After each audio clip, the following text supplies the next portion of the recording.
I thought I knew her. That's the most painful part of this. I thought I knew my wife like the back of my hand. But last Tuesday, everything I believed in came crumbling down with the smallest, most mundane object, a key. It started when I was cleaning the house. Well, more accurately, I was hunting for my headphones, which she had a habit of borrowing. While rummaging through her handbag, I found this sleek, unfamiliar key. It was black, shiny, and had a weird label scratched into it, apartment 32B. My first thought was practical. It didn't match anything in our house. Not our front door, not the office, not even our car. Then a strange chill ran through me.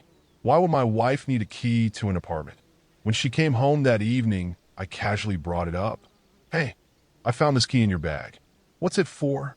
Her reaction was instantaneous, and I'll never forget it. Her eyes widened, and her lips pressed together into that thin, defensive line she gets when she's cornered. Then, instead of answering, she exploded. "Why are you snooping through my stuff?" she shrieked, snatching the key from my hand like I was some kind of burglar. "I wasn't snooping," I said, trying to stay calm. "I was looking for my headphones. You always put them in your bag." "Well, maybe you shouldn't be so careless with your things," she snapped. And just like that, the conversation shifted from the key to my apparent incompetence. It was a masterclass in deflection, but I wasn't letting this go. "Okay, Phoenix, but what's the key for?" "God, you're so boring," she hissed, throwing her hands up. "Do you seriously have nothing better to do than interrogate me? It's for my gym locker. Are you happy now?" I wasn't happy, and I wasn't convinced. The key didn't look like it belonged to a gym. Still, she stormed out of the room before I could press further, slamming the bedroom door behind her. I sat there, stewing in my own unease. That night, as she slept beside me, I stared at the ceiling, my mind racing. I wanted to believe her. I really did. But something about the way she acted, it didn't sit right. My gut was screaming at me. Something was off. And deep down, I knew this was just the beginning. The next morning, she was all smiles and sweetness, like nothing had happened. She kissed my cheek while I poured my coffee and chirped something about going to yoga class later. That's her pattern, you know? After every argument, she pretends it never happened. It's easier than actually addressing the issue. But I couldn't shake the nagging feeling about the key.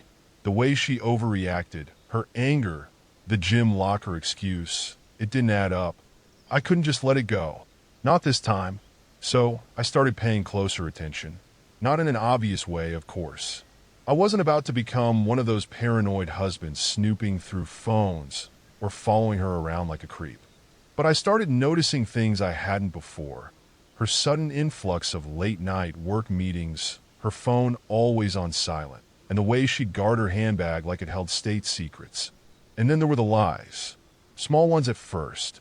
She told me she was meeting her friend Rachel for lunch on Saturday, but Rachel posted an Instagram story from her kid's soccer game at the exact same time. I asked her how lunch went, and she just smiled and said, "Oh, you know Rachel. She never shuts up." The ease with which she lied made my stomach churn. I decided to test the waters. That night, I casually brought up the key again, keeping my tone light. "So, did you get a chance to use that gym locker key today?" I asked while we were watching TV. Her body stiffened just for a second, but enough for me to notice. "Oh yeah, I did," she said, not looking at me. "It's super convenient. Thanks for asking." I smiled and nodded, pretending to believe her. But I knew she hadn't gone to the gym. I checked her location history on our shared Google account earlier that day. She'd been nowhere near the gym. Instead, her phone pinged from a completely different part of town. The address for an upscale apartment complex. I don't even remember the rest of the evening.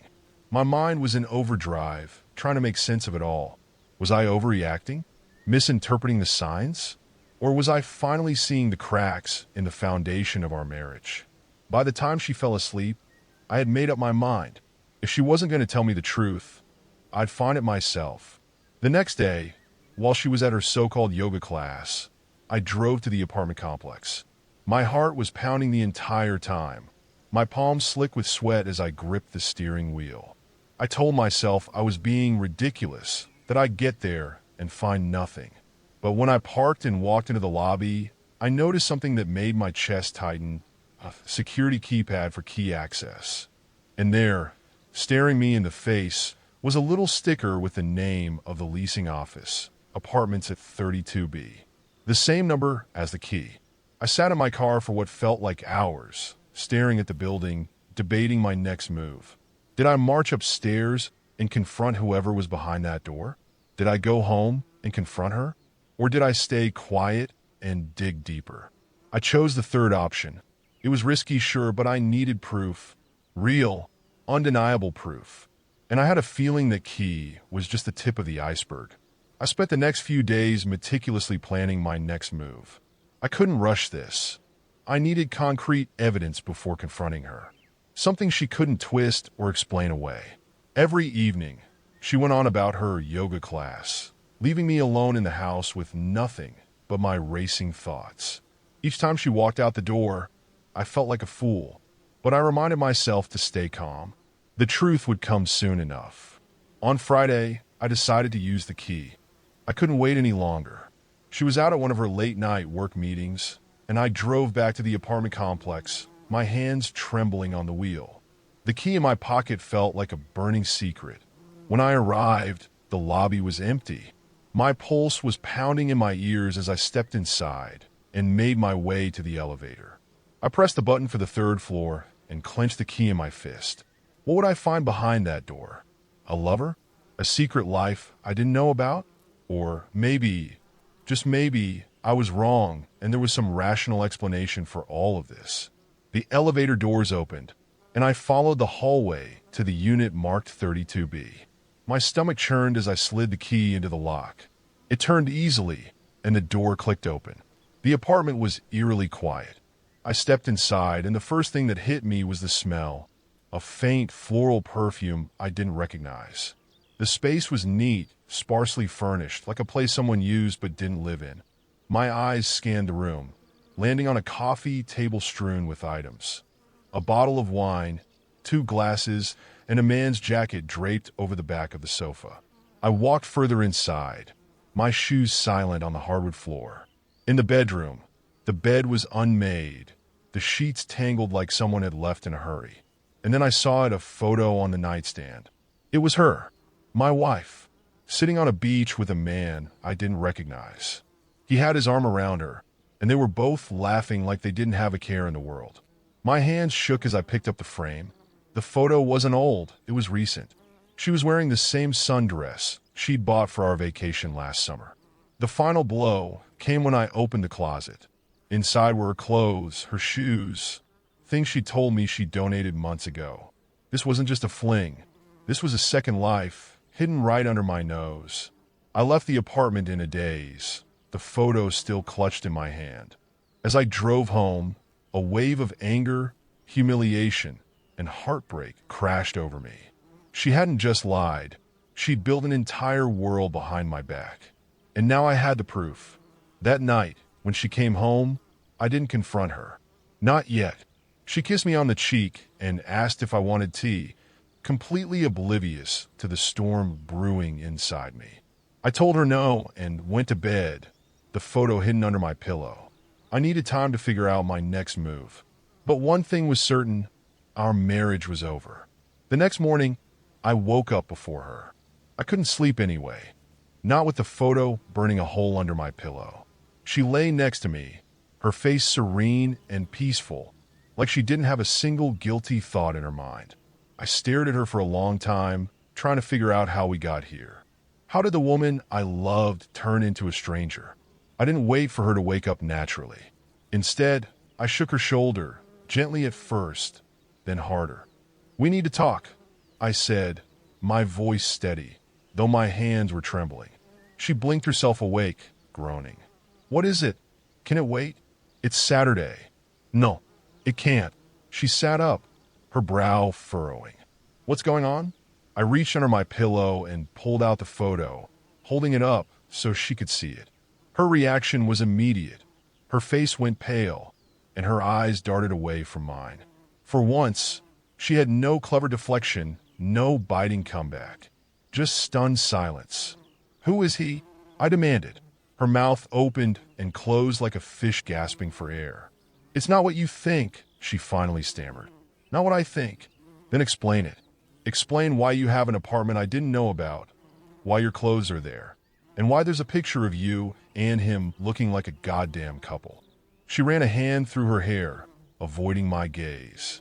"I can explain." "Then do it." She took a deep breath, like she was preparing for a performance. It's just a place where I go to clear my head. I needed space. You've been so suffocating lately." "Suffocating?" I snapped. "That's your excuse? I've been working my ass off to support this family while you've been out playing house with some guy." Her composure cracked. "I didn't mean for this to happen," she yelled. "I needed something for myself, okay? You're always so focused on work, on your routine, on being the perfect husband. Do you even realize how boring you are? How predictable?" Her words hit me like a slap. "So, this is my fault?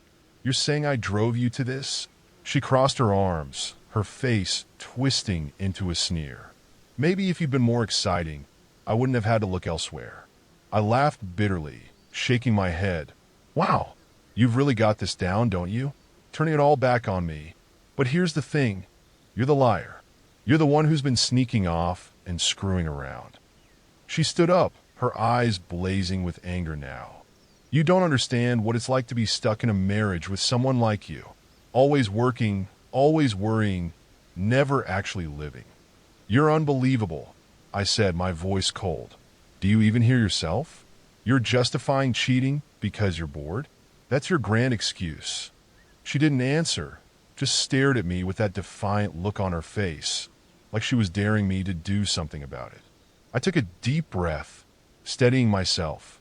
"We're done," I said, the finality of the words echoing in the room. "I'm filing for divorce. Pack your things and get out." Her expression shifted to something that almost resembled panic. "You don't mean that. You're just upset. We can fix this."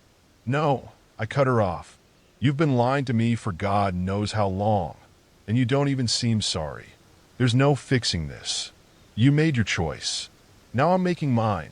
She stared at me, her mouth opening like she wanted to argue, but for once, she didn't have anything to say.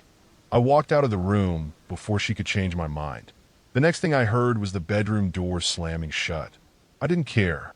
My decision was made, and for the first time in a long time, I felt like I could finally breathe. After the confrontation, the house felt like a war zone, silent, tense, and ready to explode. She didn't leave immediately, of course. Instead, she stomped around, slamming cabinets, muttering under her breath about how I was overreacting and throwing away everything we built over nothing. Nothing? That word stuck in my head like a thorn. Was she seriously trying to downplay what she'd done? But I wasn't going to argue anymore. I was done giving her the satisfaction of my attention. My focus was on what came next. The first step was getting a lawyer. I called a friend who had gone through a divorce last year, and he recommended someone. By the end of the day, I had an appointment scheduled for Monday morning. I thought that would be the hardest part, taking that first step. But the real challenge came later that evening when she finally decided to talk to me again. She came into the living room, where I was sitting with my laptop, researching divorce proceedings. She leaned against the doorframe, her arms crossed, her expression a mix of defiance and something that almost looked like regret. "Almost. So this is it?" she asked. "You're just giving up on us?" I didn't look up from my screen. "There is no us anymore. You killed it." She sighed dramatically, walking closer and sitting down on the arm of the couch. "You're being so final about this. People make mistakes, you know? Marriages go through rough patches." I snapped my laptop shut and finally met her eyes. A rough patch is arguing about money or not spending enough time together. It's not lying, sneaking around, and renting a whole damn apartment for your affair. Her face flushed, and for a moment, she looked like she might cry. But then she recovered, her voice rising. "Fine, yes, I made mistakes. But you're not perfect either, okay? You're always so focused on being the responsible one, the steady one. Do you even know how exhausting that is to live with?" "Exhausting?" I repeated, my voice dripping with disbelief. "You mean I was too busy being a good husband? too busy working my ass off, so you could have everything you wanted? Sorry if my stability didn't live up to your fantasy. She jumped up from the couch, pacing now. You never listen. You think everything is about working and paying bills and being this perfect provider. But what about me? What about what I need? What you need? I stood up, my anger finally boiling over. You mean the attention of some random guy? Because that's what this is really about, isn't it? You didn't need me. You needed a fucking ego boost. Her face twisted with anger, but she didn't deny it. Instead, she turned on her heel and stormed out of the room, slamming the door to our bedroom behind her.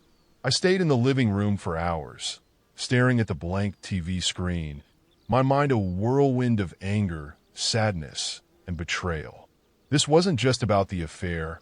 It was about the complete lack of accountability, the way she twisted everything to make herself the victim. I felt like I'd spent years building a life with someone who didn't even respect me, let alone love me. The silence in the house grew heavier as the hours passed. I realized this was the first time in years I didn't feel the need to fix things, to smooth over the cracks and pretend everything was fine. I went to bed that night in the guest room, locking the door behind me. It wasn't much, but it felt like a small act of reclaiming my space, my life. I didn't know what the next few weeks would bring, but I knew one thing for certain. I was done living a lie. The weekend passed in excruciating silence.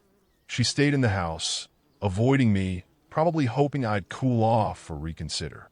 But every time I caught a glimpse of her, all I could see was that photo in the apartment. Her laughing, carefree, with someone else.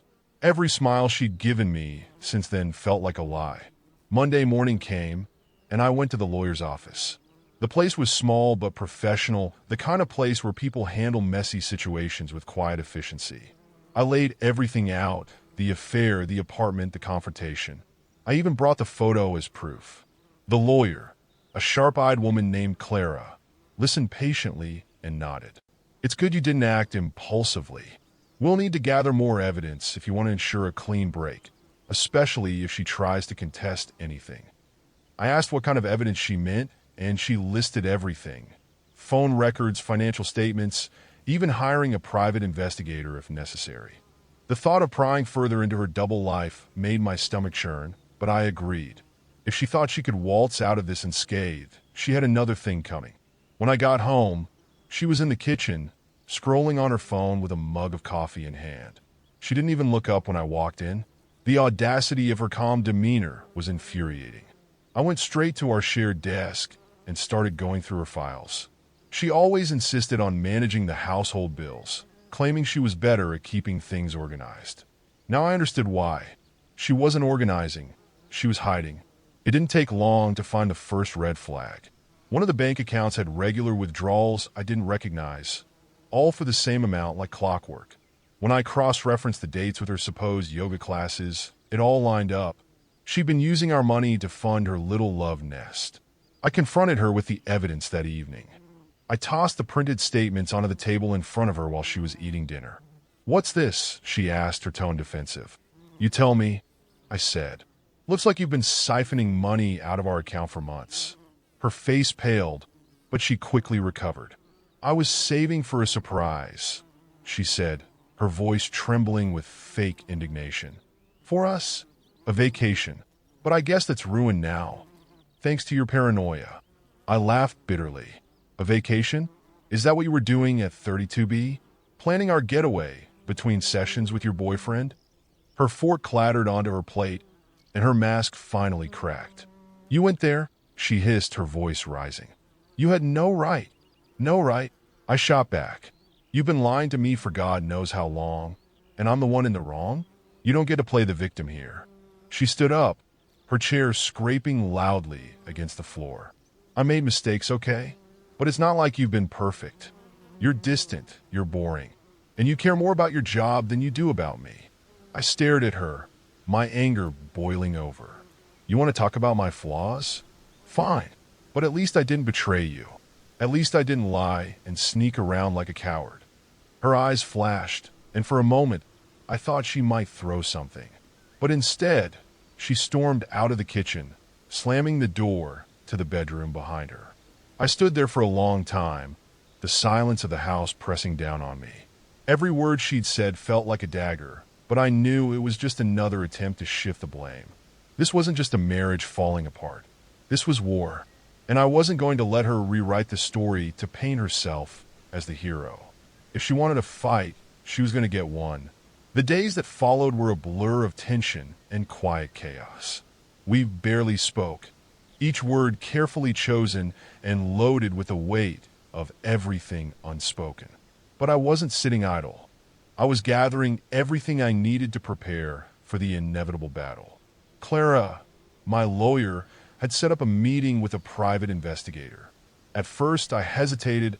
I didn't want to be the guy who snooped, who dug into the muck to prove something I already knew. But Clara was right. If I wanted this divorce to go smoothly, I needed hard, irrefutable evidence. The investigator, a no-nonsense woman named Dana, didn't waste time with pleasantries. She laid it out for me, tailing, documenting, and collecting proof. I gave her everything I had, the timeline, the photo, and the address of 32B. A few days later, Dana called me with her first update. "It's worse than you think," she said. "She's not just cheating. She's living a whole separate life." My stomach churned. "What do you mean?" "She's been seeing this guy for at least a year. He's not just some fling. They've got routines, groceries, dinners, even weekends at the apartment. It's like she's in a second marriage." Her words hit me like a punch to the gut.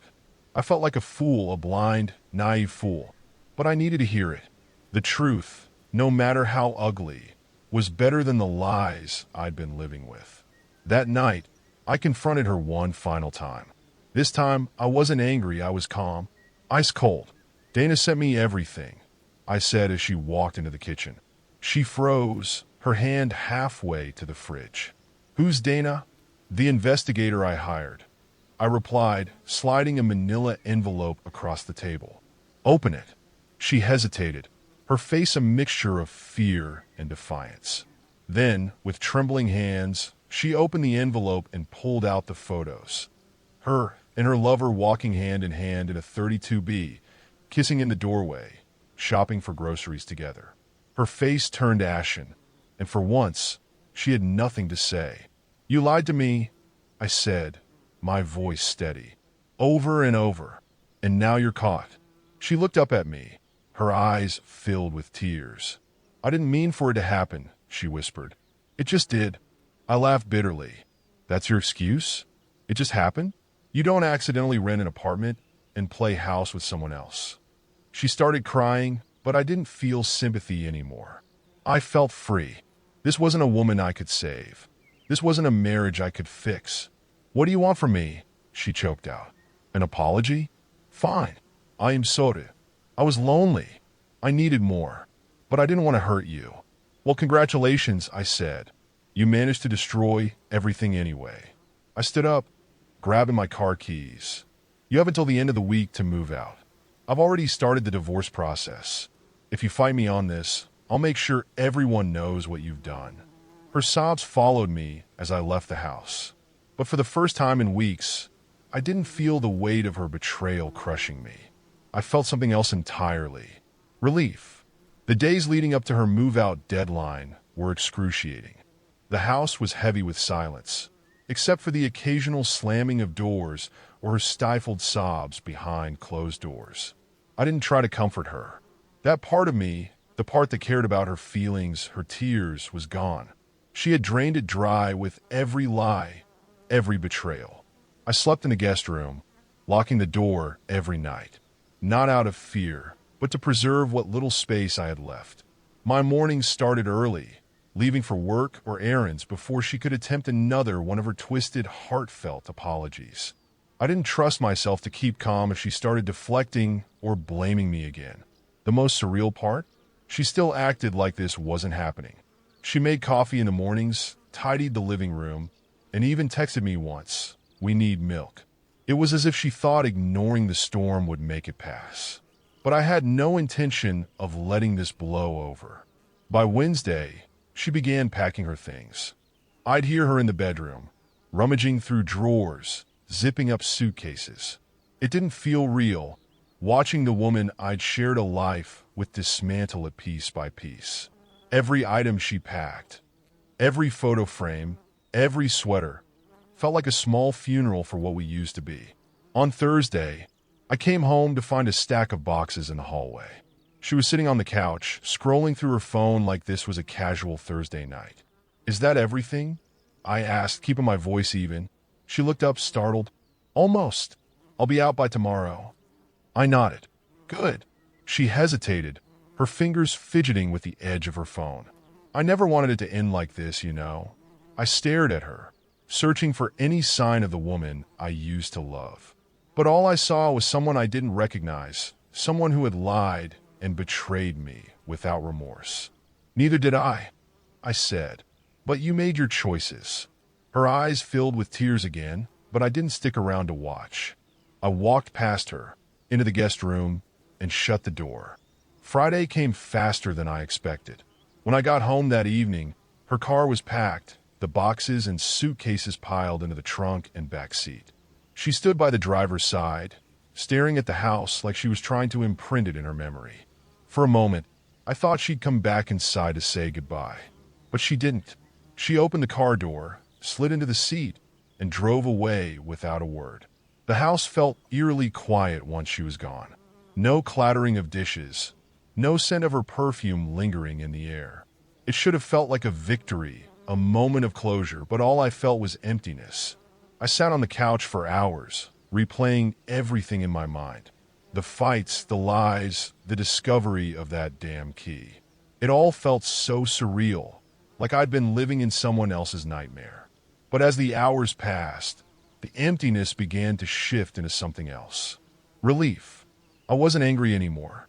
I wasn't sad. I wasn't stuck in limbo, questioning what was real and what was a lie. She was gone, and with her, the weight of her betrayal. For the first time in weeks, I felt like I could breathe again. I poured myself a drink that night, a quiet toast to freedom, to starting over, to never letting myself settle for less than I deserved again. The first morning after she left felt like stepping into a new world. The sunlight streamed into the kitchen, and for the first time in weeks, the air didn't feel heavy with tension. I made myself a simple breakfast, brewed coffee, and sat at the table, savoring the silence. It wasn't lonely, it was peaceful. Still, there were reminders of her everywhere. A stray hair tie on the counter, a mug she always used still sitting on the shelf, a pair of shoes she'd forgotten by the door. I gathered them all, packed them into a box, and shoved it in the closet. Out of sight, out of mind. The next step was telling people. I kept everything to myself during the unraveling of our marriage. But now that it was truly over, it was time to let others in. My parents were the first call. My mom cried, asking what went wrong, while my dad grumbled about how no one can be trusted these days. I didn't go into too much detail, just enough to explain why I'd be moving forward alone. Friends were a mixed bag. Some were shocked. Others quietly admitted they never liked her much. The hardest part was when they asked if I was okay, because I wasn't sure. I wasn't heartbroken anymore, but I wasn't whole either. I was just numb. Over the next week, I threw myself into reclaiming the house. It was mine now, and I needed it to feel that way. I moved furniture, painted the bedroom a new color, and swapped out the bed for something new. No traces of her were allowed to remain, not in my space, not in my head. The process was cathartic. With every brushstroke, every new piece of furniture, I felt like I was erasing her grip on my life. The house started to feel like mine, not ours. And with each passing day, I felt a little lighter. Dana, the private investigator, called me once more to check in. She had more evidence if I wanted it, texts, financial records, but I told her to hold off. I didn't need any more proof. The divorce proceedings were in motion, and I'd already taken back control of my life. One night, I sat on the couch, scrolling through my phone. My thumb hovered over the gallery, where I knew photos of us still lingered. For a moment, I considered going through them, but then I thought better of it. The past didn't matter anymore. What mattered was what came next. Weeks turned into months, and the divorce progressed smoothly, thanks to the overwhelming evidence. She didn't fight me on anything. Not the house, not the finances. I think she knew she had no ground to stand on. I started therapy, mostly to process the anger and betrayal I'd been carrying. It was hard, unpacking years of trust and realizing how blind I'd been. But it also felt good, freeing even. My therapist helped me see that her actions weren't a reflection of me. They were hers alone. Friends began inviting me out again, and slowly, I started to rejoin the world. I wasn't ready for dating. Hell, I wasn't even sure if I'd ever be, but I wasn't hiding anymore. I was living. One evening, I sat on my newly redecorated patio, a beer in hand, staring at the sunset. For the first time in a long time, I felt hopeful. Not because everything was perfect, but because I was free. Free from the lies, the manipulation, the weight of a relationship that had long since rotted beneath the surface. I wasn't the same man I'd been before the key, but maybe that was a good thing. I was stronger now, smarter, and ready to build something new, something real. As the sun dipped below the horizon, I raised my bottle in a quiet toast. To freedom, I whispered, and to whatever comes next. Thank you for listening to my story. If you enjoyed it, please give it a like and share your thoughts in the comments below. I'd love to hear what you think.